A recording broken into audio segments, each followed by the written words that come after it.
Құрметті достар, мен қазір Есіл аудандық полиция басқармасындамын. Қазір ұлттық ұлан сарбаздарымен қоса полиция қызметкерлеріне нұсқаулық жүргізіп жатыр. Олар қазір Астана қаласы бойынша 42 бағытта жаяу патрульге шығады. Полиция қызметкерлерінің карантин уақытындағы бір күндік жұмысын көрейік.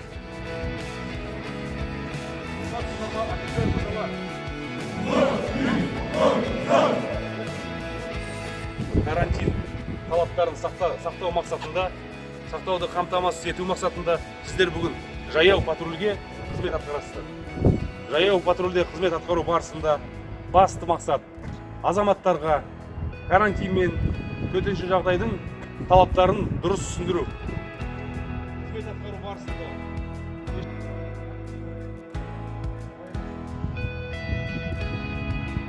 будьте бдительными, вежливое обращение с гражданами. Также фиксируйте все свои действия на видеорегистратор. Если нет видеорегистратора, старайтесь снимать на имеющие гаджеты.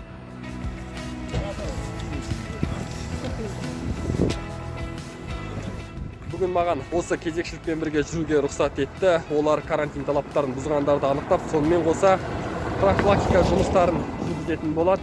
Аға кезекші Мейірман Өтепов. Мейірман, күніне қанша жаңа карантин талаптарын бұзған оқиғаларды анықтайсыздар, сонымен қоса қанша әкімшілік хаттама толтырылады бір нарядтың өзіне? Қазіргі таңда біз осы маршрутпен, осы полиция участок инспекторымен күніне 10 шақты әкімшілік хаттама толтырылады. 476 бап бойынша, пункт 6 бойынша осы карантинді бұзған үшін әкімшілік хаттама. Соның ішінде ең жолсының нелері болады, сол оның өзінің абақты бар, соған жабамыз. Әкімшілік сот болғанша. Все наряды, идите на контроль. Специальные улицы, везде места, работа везде места. Пока вызова нету.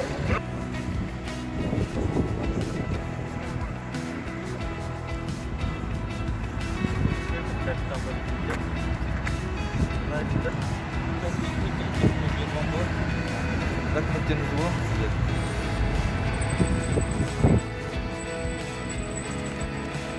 Сіз қай жақтан тәжірибе тұрады сізден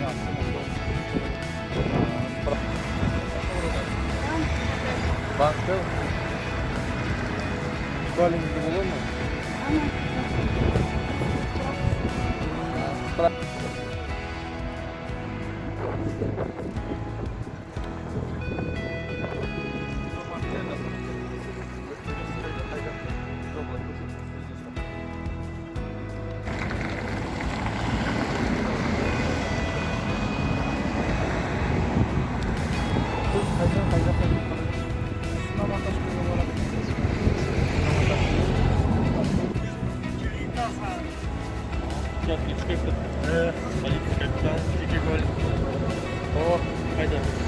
иін айтсам болады ма?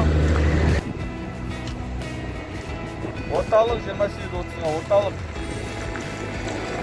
Мен онсыз да ана жақта есілге неге тұрмын, кеше ғана Сектор автопатруль емес пе нелерге комфорт.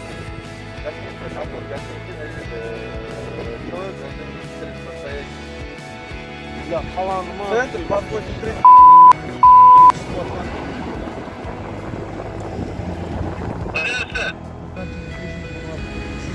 Қазір танымаумен сізде алкоголь ішімдік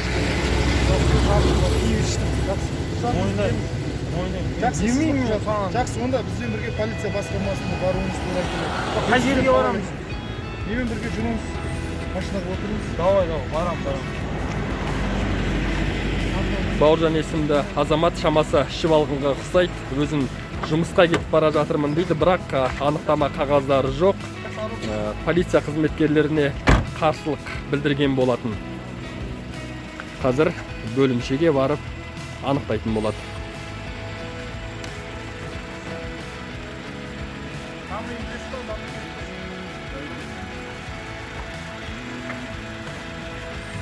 Бұрын бұл азамат ұсталған бе еді осылай карантин талаптарын бұзып?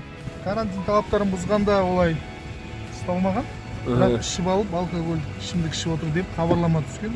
Әкімшілік хаттамасы толтырылып, полиция басқармасына тапсырылған. Барлық кәсіпорындар мен ұйымдар үшін жұмыссыз режимі ұзартылды. автопатруль қалай жұмыс жасайды? Міндеті қандай?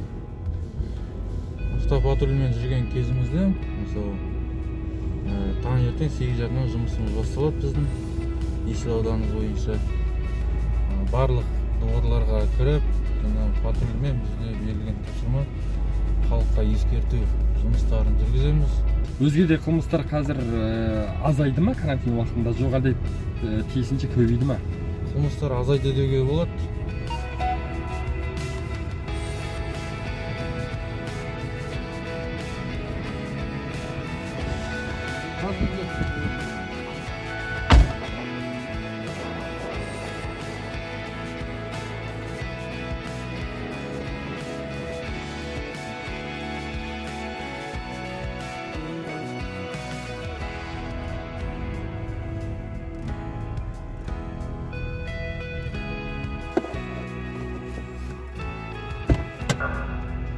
Маску одевайте, маску.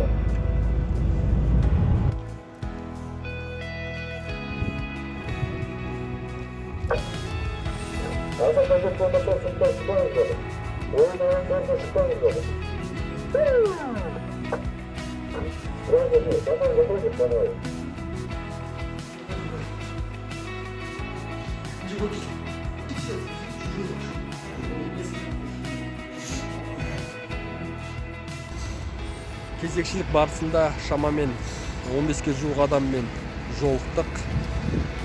Олардың көбісі жұмыста кетіп бара жатқан қала тұрғындары, анықтама қағаздарын полиция қызметкерлері тексерді. Сонымен қоса үйдің жанынан дүкенге, дәріханаға бара жатқандар да бар. Жалпы карантин талаптарын бұзып, өрескел қателік жасағандар әлі анықталған жоқ.